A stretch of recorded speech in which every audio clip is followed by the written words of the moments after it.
My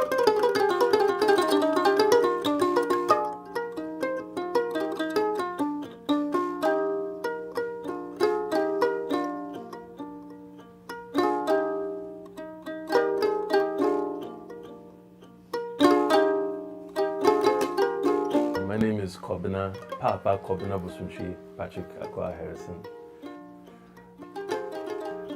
I was born in Ghana.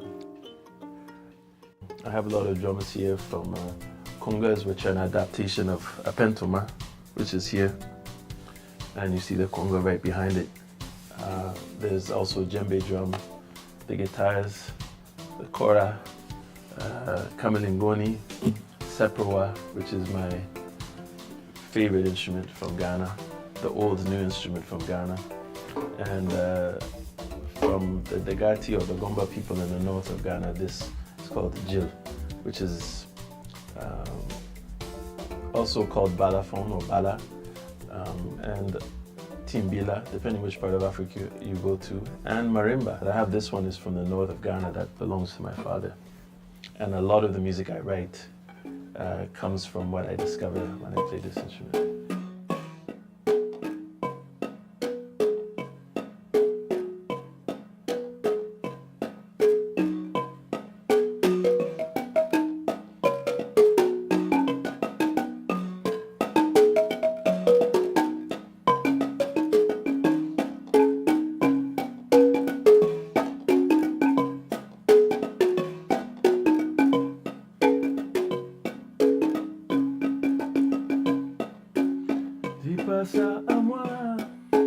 Fais pas ça à moi, dis-moi ce mot la vérité, vérifie-la moi.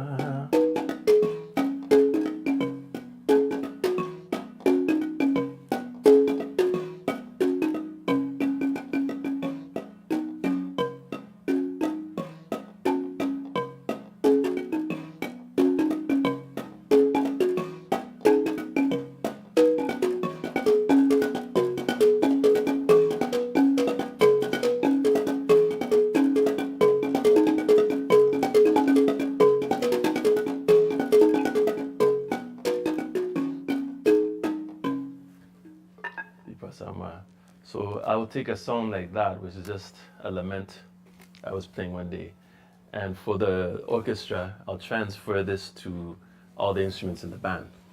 So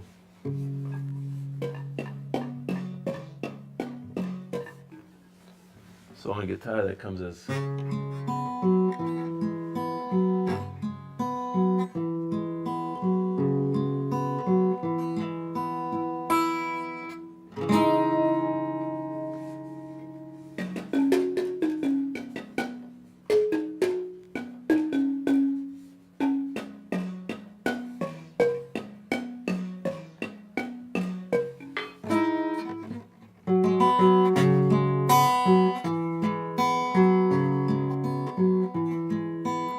dis pas ça à moi, dis-moi seulement la vérité, vérifie-la moi.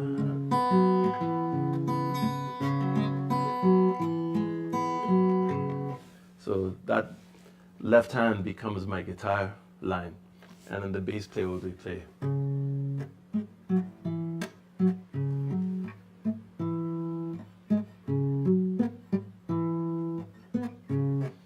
Goes on, it goes on that way that the guitar, the bass, keyboards, flute, all the melodies, the vocal harmonies will all come from the jil.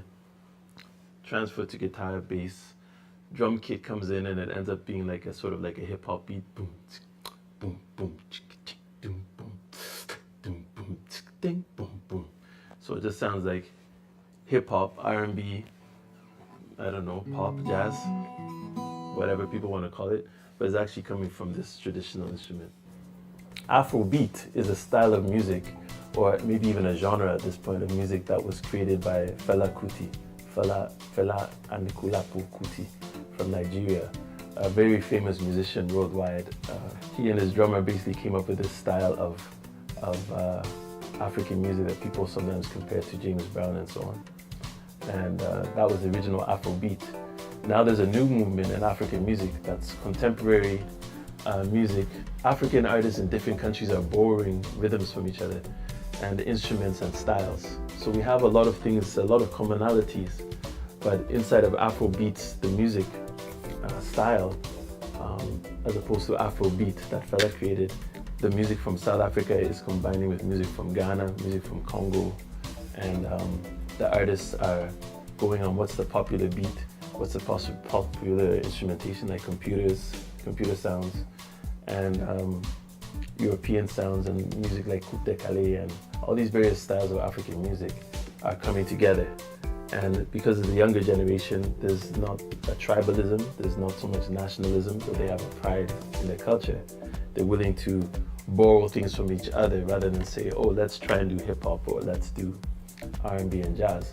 Though they would actually be borrowing from themselves still, in a way, borrowing from their cousins. There's a song I wrote. I had a girlfriend from Botswana, and her name was Mutsi. And she and my brother Kojo were talking at rehearsal. And we were trying to start the next song with the band, but the two were having such a good time talking. Like we couldn't get their attention to stop and let the band start playing. So I was like, Mutsi. And she was just talking. My brother said, Mutsi. Mutsi. Mutsi, Mutsi, Mutsi. I had to keep calling. I finally they looked like, huh? And then I was like, hey.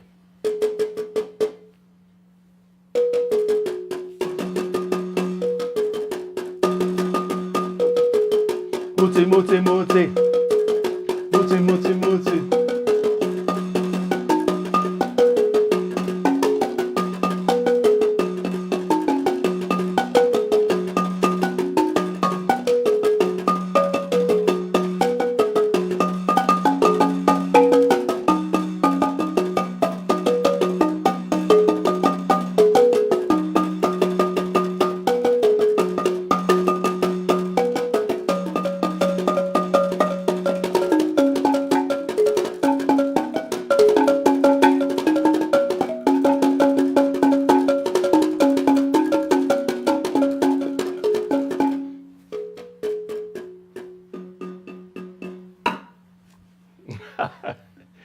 So that song came from someone's name, translated to the instrument, which all African musicians will tell you that all the instruments talk. We do what we call and response. There's always one line that goes. So there's a call and there was an answer.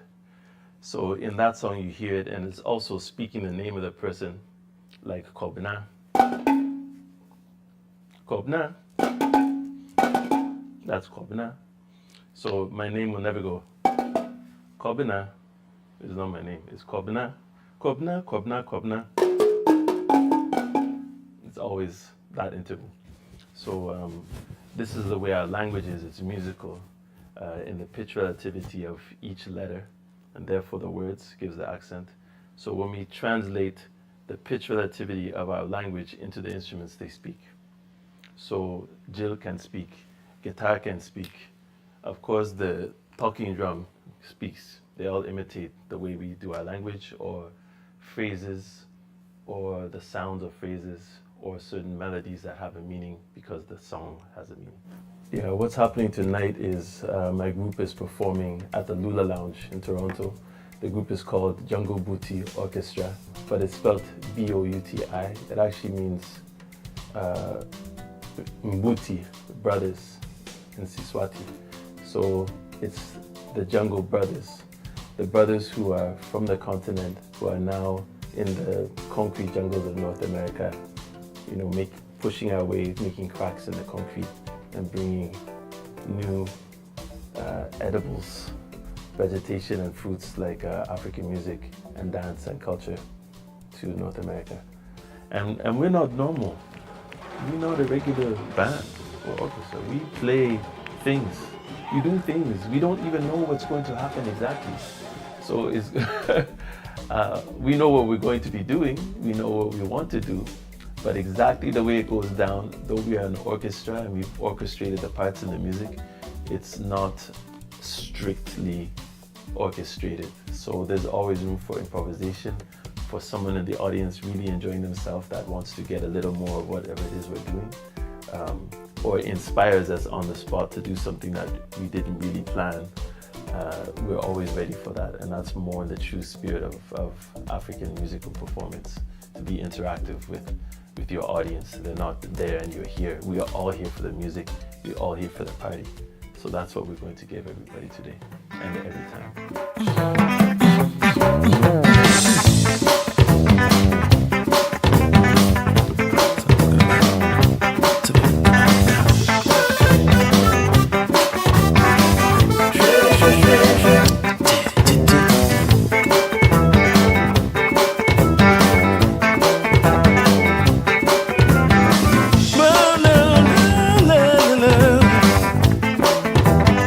Sailing in